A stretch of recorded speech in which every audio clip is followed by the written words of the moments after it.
네, 오늘의 주제는 공급량 부족 현상이 점점 더 심화되고 있습니다. 서울권과 수도권 지역이요. 특히 서울권역은 올해 내년에 절반, 절절반으로 그만큼 입주량이 감소가 심합니다. 이런 아파트 물량이 입주 물량이 감소를 하게 되면 거기에 따른 빌라 시장에 어떠한 영향을 미치고 그에 따른 대책을 어떻게 세워야 될지 알아볼 수 있도록 하겠습니다. 일단 첫 번째, 말씀드린 대로 주택 공급, 서울권, 수도권 지역의 주택 공급이 점점 더 줄어들고 있습니다. 3기 신도시에 입주가 되기 전까지는 이런 현상들이 계속해서 일어날 텐데요. 주택 공급은 계속적으로 줄어들고 집값은 앞서 들으신 것처럼 올 상반기에 가장 큰 폭으로 상승을 했습니다. 왜 이렇게 올라갈까요? 즉 공급은 계속 줄어드는데 집을 필요한 수요는 계속해서 늘어나기 때문에 그럴 수밖에 없다라고 보시면 좋을 것 같고요. 특히 아파트에 대한 거래량은 많이 줄었지만 반대급부로 빌라 시장의 거래량은 대폭 늘어나서 올 상반기에 아파트보다 빌라 다세대의 그런 매매 거래량이 훨씬 더 많이 일어나고 있습니다. 그래서 아파트만을 꼭 고집할 건 아니고요. 아파트의 청약이나 매수가 어렵게 된다라고 볼 때는 이런 대체제로서 다세대나 빌라를 보시고 투자를 하시는 것도 좋은 방법이 될 수 있다라고 말씀을 첫 번째 드리겠고요. 두 번째로 지금 대출 중단, 대출 규모를 굉장히 줄이고 있습니다. 정부와 은행권에서. 그러면 내가 가용할 수 있는 자금이 많지 않으면 특히 또 고가 아파트 같은 경우 대출 자체가 아예 안 되기 때문에 그럼 내가 소액으로 투자할 수 있고 접근할 수 있는 지역을 선정하셔서 투자하시고 매매하시는 게 가장 중요한데요. 두 번째로 소액 투자가 가능하면서 앞으로 개발이 되거나 앞으로 큰 이슈가 나와서 시세가 올라갈 수 있는 지역을 미리 찾아서 선점 투자하는 게 가장 중요하다라고 말씀을 드리겠습니다.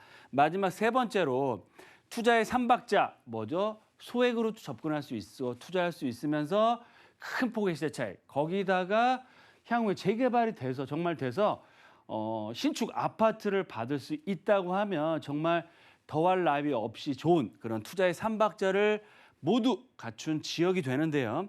오늘 그런 지역들을 말씀을 드릴 테니 주목하시고 투자의 그런 방향을 잡아보셔라라고 말씀을 드리겠습니다. 일단 첫 번째로 주택 공급 얘기를 빼놓을 수가 없겠는데요. 주택 공급은 계속 줄어들고 집값은 오르고 있죠. 보도자료를 좀 살펴드리면 정말 펄펄 끓는 집값, 서울의 절반이 20평대가 15억, 30평대가 20억이 8곳이라고 얘기가 나오고 있습니다. 정말 불과 4, 5년 전까지만 해도 상상할 수 없을 정도의 가격 상승폭, 최소한 2배에서 많이 오른 것 같은 경우는 3배 가까이 평당 가격이 오른 지역들이 나오고 있습니다. 서초, 강남, 송파, 용산 지역은 20평대가 거의 20억대를 돌파하고 있다라는 얘기가 나오고 있고요. 거기다가 송파 권역도 기다리고 있다. 또 30평대도 18곳으로 늘어난다. 그래서 예전에 저평가돼 있던 집값이 아주 높지 않았던 관악구, 노원구, 은평구도 30평대가 15억, 평당 5천만 원 이상으로 형성되고 있다라는 얘기 나오고 있습니다. 중요한 건 이런 가격 상승폭이 줄어들 가능성은 점점 더 없고요. 더욱더 올라갈 수 있는 가능성이 크다. 왜 그러느냐. 당분간 공급 부족 현상을 해결할 수가 없습니다. 다들 아시는 것처럼 집, 아파트를 1, 2년 안에 정말 찍어서 만들어낼 수가 없겠죠. 큰 부지를 확보해야 되고요. 각종 인허가 절차를 밟아야 되고 또 공사를 또 해야 됩니다. 그러면 계획을 잡고 입주 때가 최소한 4, 5년에서 5, 6년, 재개발 같은 게 예전에는 말 나오고 10년까지 기다리신다는 말씀이 나왔는데 좀 빨라졌다고 하더라도 기간은 오래 걸립니다. 그래서 이런 수급 문제를 당분간 해결할 수 없다는 게 가장 그 고민거리다라고 말씀드리겠고요. 특히 문재인 정부에서 주택 인허가가 급감을 하고 있습니다. 집을 그냥 질 수 없겠죠. 인허가를 먼저 맡아야 거기에 따라 공사도 하고 입주가 되는데 주택 인허가가 급감한다는 뭘까요? 앞으로 새 집이 나올 수가 없다라고 보십니다. 그래서 공급 절벽 현상이 뭐 올해 내년에 끝날 게 아니고 내년에 새 정부가 출범을 하게 되는데 여당이든 야당이든 어느 당이 잡든 차기 정부에서 이런 수요와 공급 부족 현상이 더욱더 심해질 수 있다라는 얘기가 나오고 있습니다. 무려 지난 정부보다 36만 호가 감소했다고 하니 어마어마한 물량이 줄어들고 있다라고 보시면 좋을 것 같고요. 또 오세훈 시장 인터뷰 기사에도 보면 지속적인 주택 공급을 할 수 있는 그런 확실한 제한을 주지 못했기 때문에 이런 문제가 발생하고 있다라는 인터뷰 기사도 나오고 있습니다. 주택 가격 왜 올라갈까요? 그냥 올라가는 정도가 아니고 폭등한다라고 표현할 정도 가격 급상승을 하고 있는데요. 인허가가 감소됨에 따라 자연스럽게 신규 주택 물량이 급감을 하고 있다라고 보시면 좋을 것 같고요. 그러면 주택을 공급할 수 있는 방법 두 가지겠죠. 새로 아파트를 지어서 공급을 하든 아니면 기존 매물들이 시장에 많이 나와서 매매가 좀 많이 될 수 있어야 되는데 정부의 다주택자에 대한 규제가 심해짐에 따라 매물을 팔고 싶어도 팔 수가 없습니다. 양도세 50%, 60%, 70%까지 내고 나면 남는 게 없겠죠. 그래서 증여나 뭐 임대사업자나 여러 가지 방법을 통해서 이런 주택 공급 물량, 기존 재고 물량이 점점 더 줄어들고 있다라고 보시면 좋을 것 같고요. 그러면 이런 폭등하는 집값을 잡을 수 있는 방법. 첫 번째, 서울권역은 정비사업으로 풀 수 있는 방법밖에 없습니다. 재건축이나 재개발. 아시는 것처럼 재건축은 거의 강남권역에 편중돼 있다 보니까 집값 상승의 우려감으로 인해서 앞으로 지금도 마찬가지지만 앞으로는 더욱더 재개발 중심으로 활성화를 할 수밖에 없고요. 차후 정부에 들어서거나 뭐 대선을 앞두고도 양도세 완화에 대한 얘기가 나올 수 있다라고 보시면 좋을 것 같습니다. 그러면 앞으로 우리가 투자의 방향을 어떻게 잡아야 될까요? 첫 번째로는 재개발 지역에 투자하시거나 재개발 이슈가 나올 수 있는 지역에 투자하는 게 가장 큰 수익을 얻을 수 있고요. 앞으로 신축 아파트의 희소 가치를 미리 가져올 수 있는 좋은 방법이 될 수 있다. 따라서 재개발 지역이나 예정지 투자는 소액 투자로 서울 도심권의 입지가 확실히 좋은 지역에 신축 브랜드 대단지의 아파트를 받을 수 있기 때문에 그만큼 투자 가치가 굉장히 크다라고 말씀을 드리겠습니다. 두 번째로는 우리가 소액 투자가 중요하겠죠. 그러면 소액 접근이 가능한 지역 선점해서 투자하는 게 핵심 포인트인데요. 연신내 역세권을 한번 예를 들어서 말씀드리면 GTX A 노선이 개통됩니다. 올해 아파트값 상승폭이 가장 큰 지역의 공통점 뭐다? 바로 GTX가 개통되는 지역, 역세권역이 가격이 폭등을 하고 있습니다. A 노선은 공사 중에 있고요. GTX A 노선이 연신내 역세권역에 들어오면 땅값, 집값 어떻게 될까요? 정말 폭등할 수밖에 없다. 확실한 호재를 갖추고 있다. 또 두 번째로는 연신내 역세권 가보신 분도 계시지만 일부 지역은 정말 낙후가 많이 돼 있습니다. 그래서 개발을 꼭 해야 되는 지역이고요. 그에 따라 공공방식, 개발 방식으로도 일부 지역은 추진이 되고 있다. 그래서 재개발 활성화를 해야 되는 상황이고요.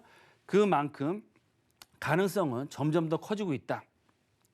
특히 중요한 포인트는 개발될 수밖에 없는 입지적인 여건을 갖추고 있고요. 앞으로 개발이 확실하게 될 수 있는 지역을 콕 집어서 투자하는 게 핵심 포인트다라고 말씀을 드리겠습니다. 마지막으로 저평가되어 있다라고 말씀을 드리겠습니다. 아직까지는 저평가되어 있기 때문에 1억 플러스 마이너스의 소액 투자로 접근이 가능하시겠고요. 개발의 진행에 따른 큰 폭의 시세 차익과 향후 2,000세대에 가까운 브랜드 대단지의 입주권까지도 받을 수 있다라고 말씀을 드리겠습니다. 그럼 마지막으로 투자의 삼박자를 갖춘 지역, 바로 또 이곳을 주목하실 지역이 있는데 바로 어디냐고 하면 바로 성동구, 마용성 지역 중에 성동구고요. 그중에서도 저평가되어 있는 용답동이다라고 말씀을 드리겠습니다. 왜 그러느냐? GTX 환승 트라이앵글의 복합센터 개발에 직접적인 수혜를 얻는 지역이고요. 투자의 삼박자를 모두 갖추고 있습니다. 답심리 5호선 용담 역세권, 더블 역세권이고요. 5호선, 2호선을 이용하시면 도심권, 강남권, 한정거장만 내려가시면 바로 성수역입니다. 성수동의 최고가 아파트와 성수 IT밸리의 수혜를 얻어갈 수 있는 지역이고요. 아직까지는 저평가되어 있기 때문에 1억대 초반에 소액 투자가 가능하다. 두 번째로는 용두 1구역이 개발을 시작했습니다. 그래서 2주가 다 끝났고요.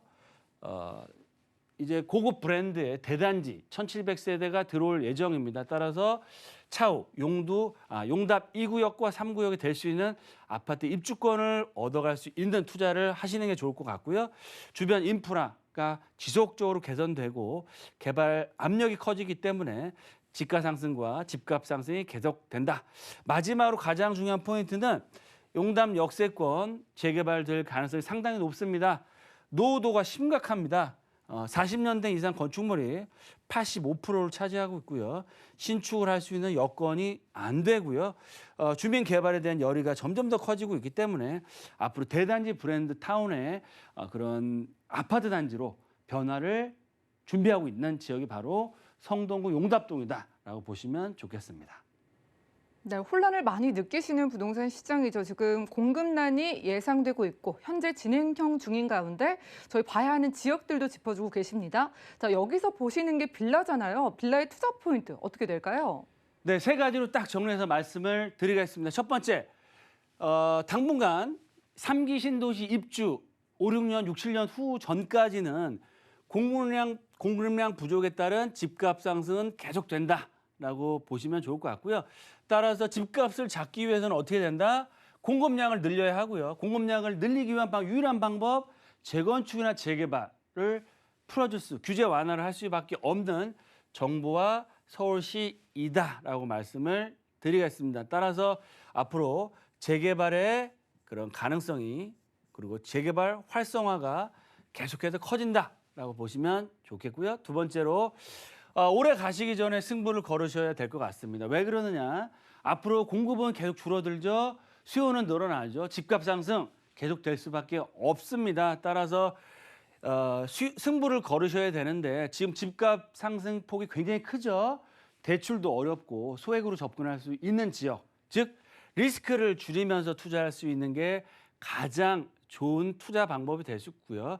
그에 따른 재개발 추진 예정 지역에 또는 재개발이 될 수 있는 지역에 선점을 해서 소액 투자를 해 놓으시면 향후 정말 20, 30억대 아파트를 받을 수 있다라고 말씀을 드리겠습니다. 마지막으로 저평가되어 있는 연신내 역세권과 용담 역세권을 주목하시면 좋을 것 같습니다. 연신내 역세권 GTX 개통이라는 큰 호재와 공공주도 개발 방식은 이미 시작을 했고요.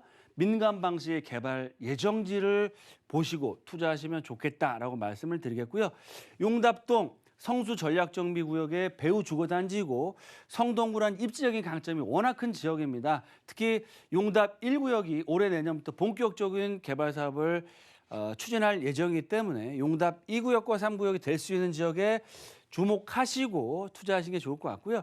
연신내 역세권, 용담 역세권 다 개발되는 것이 아닙니다. 투자 핵심 포인트는 개발될 수 있는 지역에 투자하는 게 핵심 포인트이기 때문에 저희와 함께 상의해서 임장활동을 통해 투자하실 때 큰 수익 얻어갈 수 있다라고 말씀을 드리겠습니다.